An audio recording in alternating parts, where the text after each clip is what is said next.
Morning again everyone, and welcome to the 7th of December.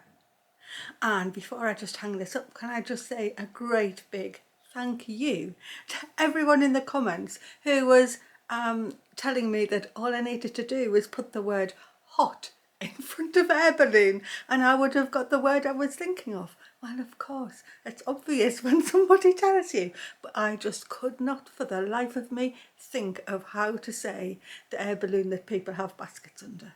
Hot air balloon, that's exactly the right thing. Anyway, on with the hanging up. 7th, here we go. What's coming out of the box? Da, da, da. It's going to be the calling bird, which I have made as a blackbird, which is a calling bird. And I just think Blackbird's song is absolutely beautiful. I have a blackbird that regularly sits on my shed chimney, just opposite the kitchen, and sings and sings, and he sings at night as well as in the daytime. And I think he's beautiful. So up the ladders, and it can go there. He's looking mighty fine, flying above the mirror. Well, hello and a happy Sunday morning to you, or evening, or Monday, or whenever you end up managing to watch this little episode of the Advent Diary for 2025. I am having such a giggle when I flick through the comments, which I saw many coming in. There's no way I'm going to get round to replying to all of them, but I'm doing my best, and honestly, occasionally I'm just laughing out loud because now you're wanting me to make cabbages and rhubarb stalks and goodness only, a whole turkey dinner. I'm pleased to report that there was a really lovely sunrise today, so I will have another sunny one to go along with yesterday's, which was just the heavy rain. I have some quick bird facts because I actually did do my baking yesterday, and so you have a recipe coming up as part of this video. So I've opened the book at Jackdaws. It says jackdaws are unusual in the bird fraternity because they have light grey eyes, and the colour is not from a pigment but a rare arrangement of the collagen fibres around the iris. Well, I think that's very interesting that it's not a pigment at all.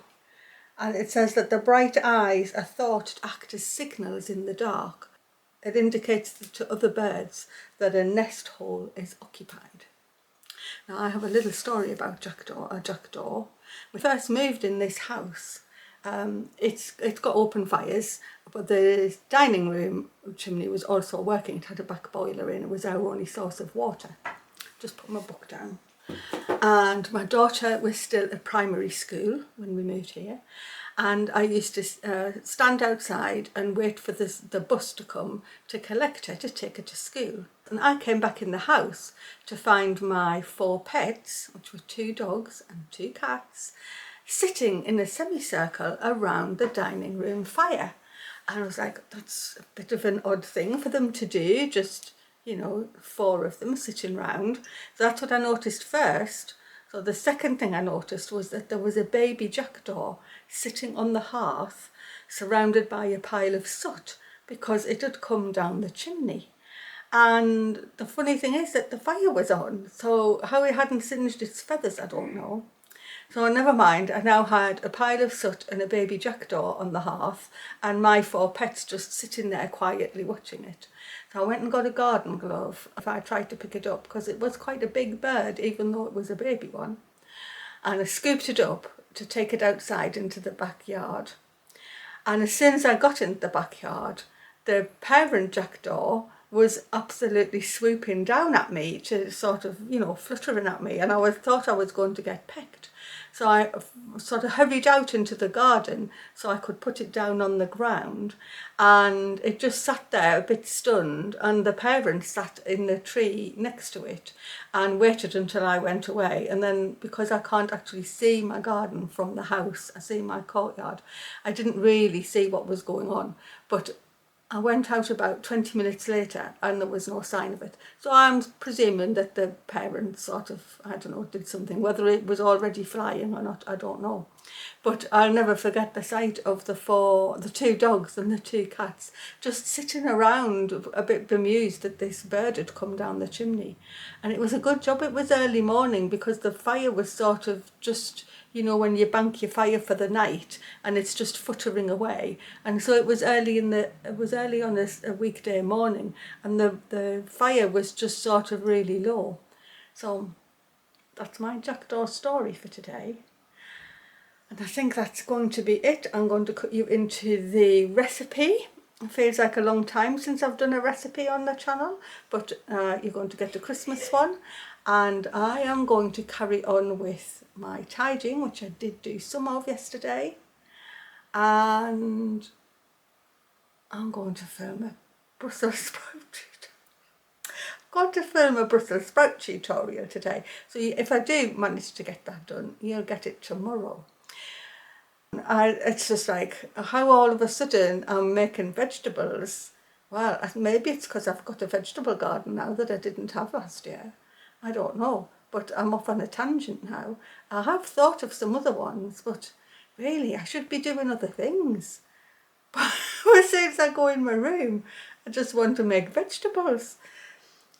Anyway, considering I've put up the blackbird onto the Advent Garland, I'll put the video of me starting the blackbird, which was the first bird that I embroidered on my, what I called the fabric bird book, but ended up being a wall quilt.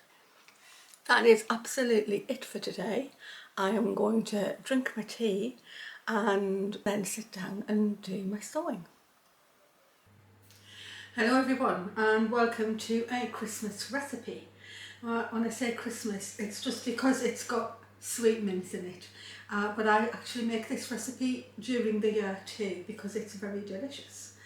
Sweet mince is, I don't know whether it's particularly to the UK, but they're sometimes called sweet mincemeat, and that's because in the Middle Ages this used to be made with meat. It was minced up, maybe lamb or beef, and then spices and exotic fruits were just coming to the UK from far away lands, and it was all sort of put in to preserve together. Well, of course, hundreds of years later, there's no meat in here anymore, although sometimes it's still made with beef suet. I use vegetarian suet, or you could use butter. There are lots of recipes around, and it is lovely to make your own. I make mine, this one I made in just October this year, and it lasts for, you know, like a couple of years if you don't open the jar. So this is what's used to make mince pies for Christmas, and I actually prefer what I'm going to make today to a mince pie, because there's no pastry. It's a bit of a different recipe that's more like almond fingers. If you've seen my almond finger recipe from last year, you'll know the sort of thing. It's a tray bake, but this time it's got the sweet mince in it. And so there's not many ingredients. I have in my bowl here, I have 8 ounces of softened butter. To that I'm going to add 1/3 of a cup, or around 2.5 ounces of soft brown sugar, just into the bowl. I'm going to add around about a teaspoon of vanilla, and I just estimate, in fact look, I'm out of it now, so what's in is in. 2 cups of plain flour, or around about 9 ounces going in. And good old semolina again. If you don't have semolina, you could, I think, use ground almonds in this. It's more about the texture than the flavour. And I'm going to add 2 level tablespoons of the semolina. It's that texture that you want. And that is actually all of the ingredients in the bowl. I have a lined tray bake tin. It's 11 inches by 7. In centimetres, that is 18 by 27. So just a normal, what you'd call a tray bake tin. So this is what my bowl looks like, and I am just going to stir this together into sort of a dough. It's almost like a shortbread, and as long as your butter is soft to begin with, then it doesn't take long for it to come together. You could actually use this and put it in a processor. That wouldn't be any problem at all, but as you can see, it's starting to go flaky. It doesn't take long. I quite like doing them by hand with the wooden spoon. You can see it's starting to come together into a dough. Well, it's been a couple of minutes and you can see I've got a proper sort of a dough. It's not a roll-outable dough really, I suppose maybe you could. So now I'm going to get about 2/3 of this mixture and I'm going to put it in my tin. I'm going to use the back of the spoon to just spread this mixture out, just my clean fingers of course, and I want a full coverage on the base of my tin. Actually sometimes dipping the spoon in a bit of flour helps. In the end I did resort to flouring my fingers to press it out. The idea is that you end up with your base pressed out. And now the whole jar of the Sweetmince virtually goes on top. Now if you don't have access to Sweetmince, put that nearer to you, or you don't like it, this works very well with chopped up apples and cinnamon, and I would chop the apples up quite small. You could use sweet apples or cooking apples, it would work. I think it would do the same with pear. Pear and cinnamon sounds as if it would work well too. I haven't tried that myself, but I really like my homemade Sweetmince. I don't like shop bought. I use a recipe that somebody recommended to me quite a few years ago. Makes good presents too. So you can see what thickness of layer I've got there. If I'm thinking about other fillings, I would say you don't necessarily want anything too juicy. So I don't think raspberries and strawberries would work. They disintegrate and make the bottom shortbread too soggy, I think. So my jar is empty. I've used the whole thing, and so what's left to do now is to get the rest of the mixture, and I just sort of crumble it onto the top. What you're going to get is like a slice. So it is like, if you look at the almond finger recipe, you'll see that it's virtually the same sort of a technique. It's the same method, but it's a different mixture. And I only do it like this because you can't roll it out, and it sort of just melts into making a really nice top anyway. So I'll try and make it as even as possible, and you can use every little piece up. That is it. It's going to go in the oven just like that. And I've preheated my oven. It's going in at gas mark 5, which according to my little wiggly thing here is 375 Fahrenheit, 190 centigrade, and in my fan oven I've put it on at 175. It's going to go in there for around about half an hour. Just keep an eye on it. It needs to be still pale, but sort of you can see it's going golden, if that doesn't sound like opposite things. So I'll come back when it's coming out of the oven. Well, they're looking lovely. I've just put them on a cooling tray just so the tin cools down quickly, because you cannot take them out while they're hot. What you do have to do is cut them into their pieces. I think I'm going to cut them into thirds down the length. And it easily cuts through. It's not a pastry, it's more like a shortbread. And then I'm going to cut them into smallish bits. So there's 3, 6, 9, 12. And oh dear, I've got a big bit at the end. I always make them the right size, and so those bits at the end end up being the cook's perks for when they're cooled down. But you can't even attempt to take them out yet. So they just stay on there until they're absolutely cold, and then I'll lift them out. Well, I am back with the cooled down Sweetmince slices, and they do look lovely. I haven't put them on a plate yet, but they will just lift up off the paper. I'll show you how scrumptious that looks. And they're nice golden brown on top.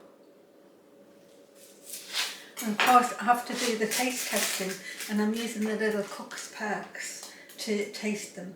Now they're sort of short, if you know what that means, and rich and crumbly.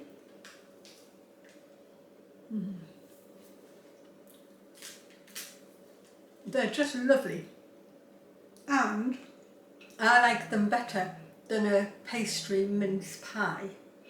But you could probably use that crumbly topping as a topping for a pastry mince pie if you wanted to, because I think it would work really well.